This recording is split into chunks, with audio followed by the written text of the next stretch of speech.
Before we start, I just want to show you all that the time periods which are covered by the forensic audit. So the forensic audit, there were actually 5 different reports, and there were 2 reports on specifically on EPF. So one report focused on the bond market transactions of the EPF, and the other report focused on the share market transactions. So we can see the share market transaction. The report covered transactions during the period 1997 to 2017, whereas bond market transaction covered the period 2002 to 2015, so February 2015. But however, afterwards, it has not covered, the forensic audit has not covered. And some of the informations are there in the Presidential Commission report and various corp committee reports and various other things, but not a proper forensic audit is available for that period.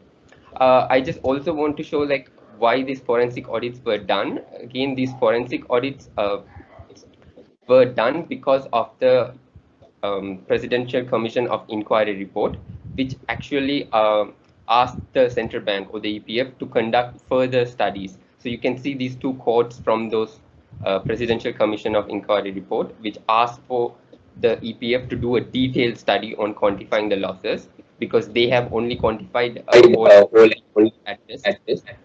um, only addressed the gains by the perpetual treasuries. So I'll just jump into the analysis. So first, what we will be looking at is the government's transaction. So we will be looking at the government's transactions initially. So these are all the purchases or transactions that EPF made in the primary bond market. So how you can engage in the primary bond market is through auctions or through direct placements.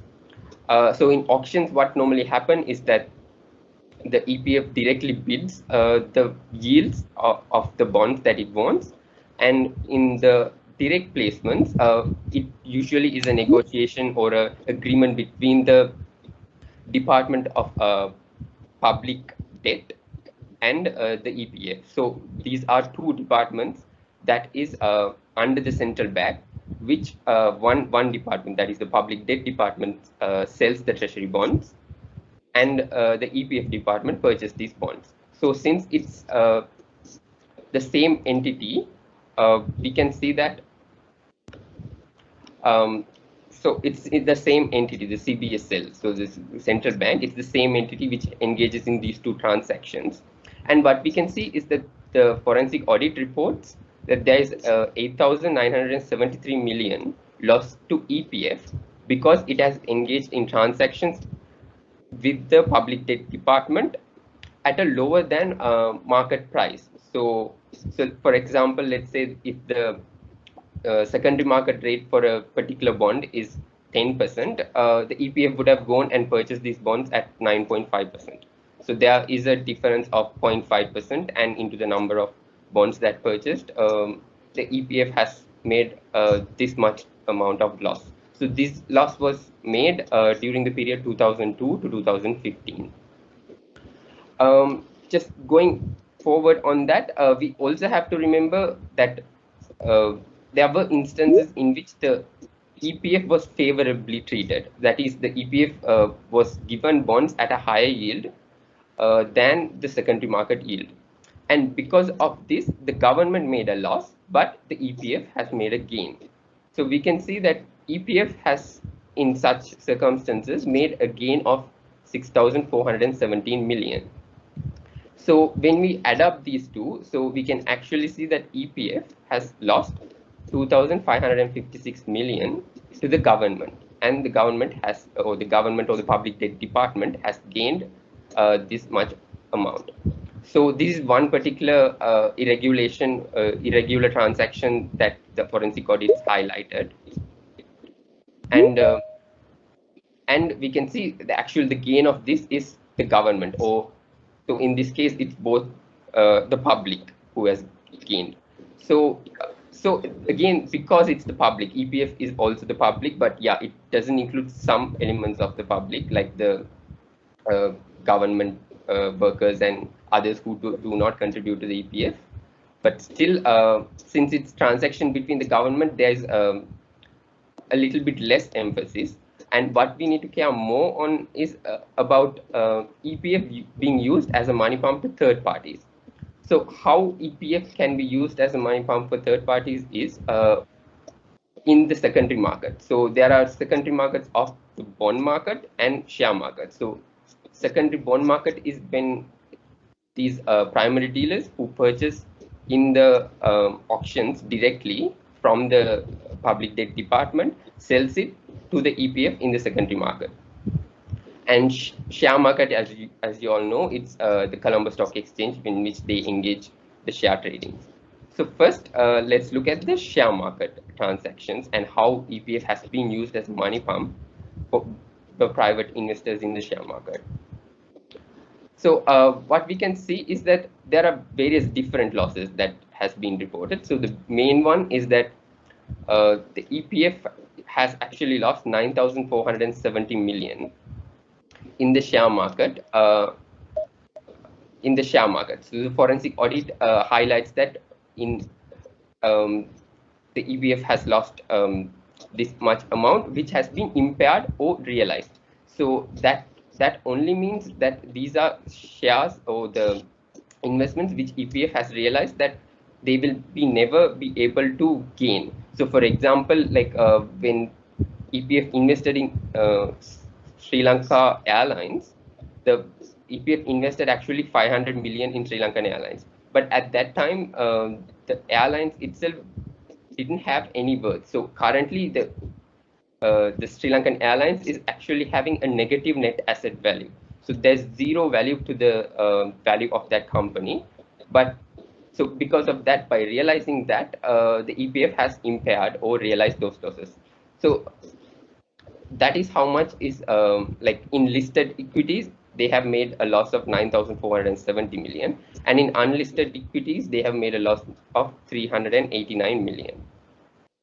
But what is also that is important is that these are only impaired or realized loss. There's so much of unrealized loss, but we really cannot put a value for that because it depends on the market. So for example, that is the mark to market loss. So we can see, for example, that that this mark to market loss is the difference between the price at which the EPF bought the shares and the price currently, the current market price. So we can see by the end of 2019, EPF had a mark to market loss of 24 billion. But however, now that has come down. It's mostly because the share market has been really doing well this year. And at its peak, now it has come, the loss has reduced up to 500 million. This was published in EPF's recent publications at the end of June 2021. But what is more interesting here is that EPF is still making a loss, capital loss, despite share market being at its highest point.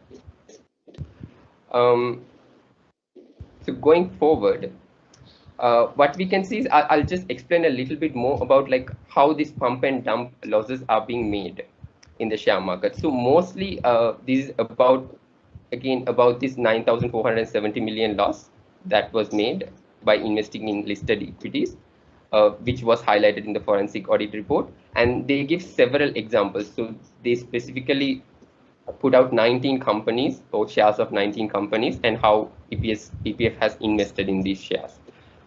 What we can see is that most of these has happened during the period of 2010 and 2011 and 12. That is when the share market also was really doing well.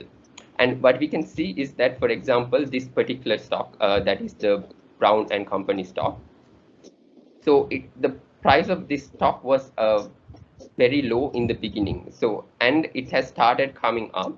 And during 2011, so the 11, you can see that green dots. So that shows that EPF has bought the bonds during that time, and red dots show that EPF has sold it. So it has bought a huge amount of shares during the point at which the price was at its highest. And then it has started coming down, the price. Once EPF has purchased this, the price has started coming down significantly, and EPF has impaired this loss and realized that they are not going to make any returns out of this, and they have impaired this loss, and they have made a loss of around 1,300 million. So this is just one example, but this is similarly what happened with all other shares that EPF purchased during this period. Um, so maybe I can show you, for example, like three key investments that was highlighted in the forensic audit, which we thought is interesting to share. So, for example, the first one, this is the Labs investment in Labs company. So, what has happened here is that EPF has purchased bond shares at 48 rupees, whereas the investment committee, that is the committee which analyzes the shares and values all the shares and gives the recommendation on what price to purchase these shares. So they have only stipulated a price of 40 rupees, but EPF went ahead and purchased it at 48 rupees. And the reason for this is because the forensic audit cites that there was a presentation that was made by the Labs company to the central bank governor, and then the governor has have had this and has approved this transaction and has made the recommendation to purchase these bonds.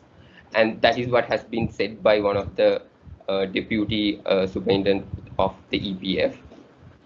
And they have made a loss. So, for example, now the price, they should have bought it at 40, but they have bought it at 48 rupees. So there's 8 rupees loss, and they bought millions of shares, and so they have made losses. So, but the EPF, but the forensic audit has not mentioned this as a loss because it has still not been realized, or it has still not been impaired. But currently, the price of Labs has even come down to 12 rupees. So we can see how much there has been a loss since EPF has purchased this bond. So going forward, there are a few other examples also which were cited. One is that there was this particular company called Lanka Greens, which was not even a part of the investment committee's plan to purchase this. So they didn't even recommend this. But EPF still went ahead and purchased because the governor explained and convinced that this is a viable project. And the EPF also have mentioned it in their minutes that according to the instructions from the top management, they have bought this particular share. And it looks like they have made, the forensic audit has mentioned that they have made a loss of 652 million. Another classic example is Sri Lankan Airlines, which when EPF bought the shares, it was worth almost zero, and they still went ahead and purchased this. And the reason that was given for this is that decisions may have been made based on instructions from the government. So this is the one of the statement that again deputy superintendent of the EPF department has mentioned in the forensic audit. So yeah, these are the losses that is related to the forensic audit related to the share markets. Now we can maybe go on to the particulars on the bond market, how the private investors are benefiting in the bond market. So the forensic audit again takes only the period 1st January 2002 to 28 February 2015, and they report that EPF has made a loss of 752 million. This loss is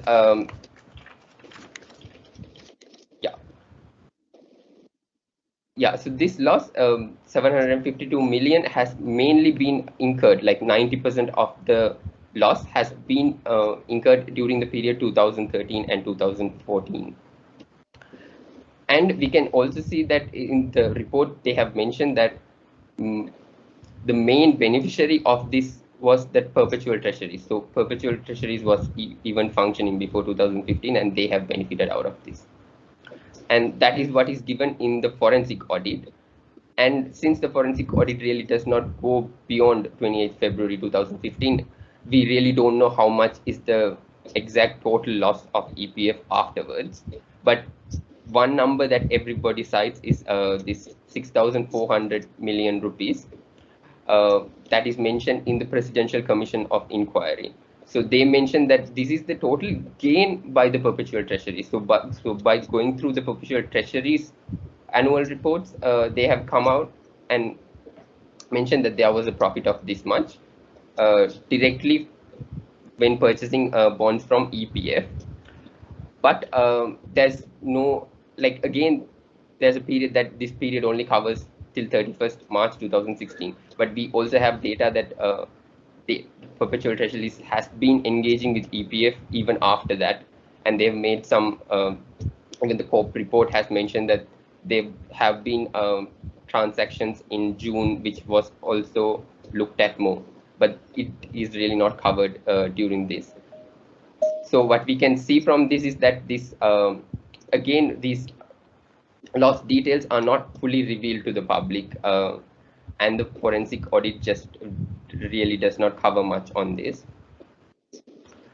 So that comes to the major problem of EPF, that is that it does not really provide information to the fund holders to make it accountable, because we only know all of these losses because a forensic audit was done.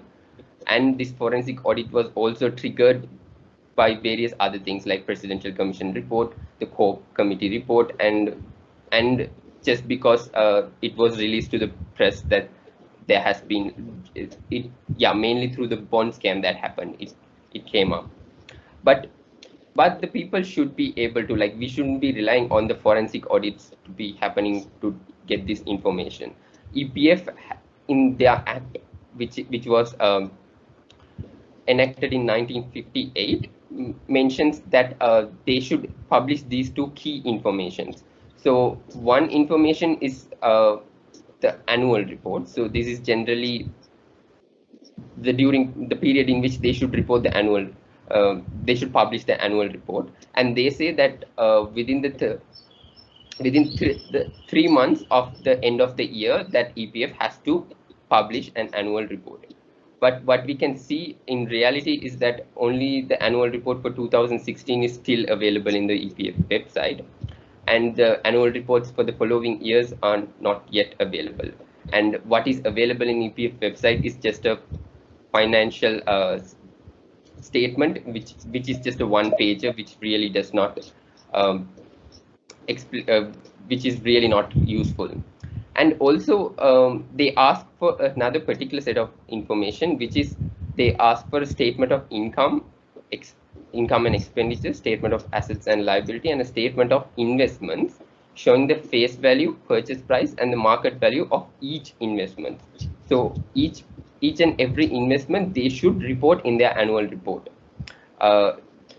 which covers the face value, the purchase price, and the market value. So by exposing this particular information, it will be easy for us to know that, okay, EPF has bought this particular investment at this particular price, and whether this price is fair or not.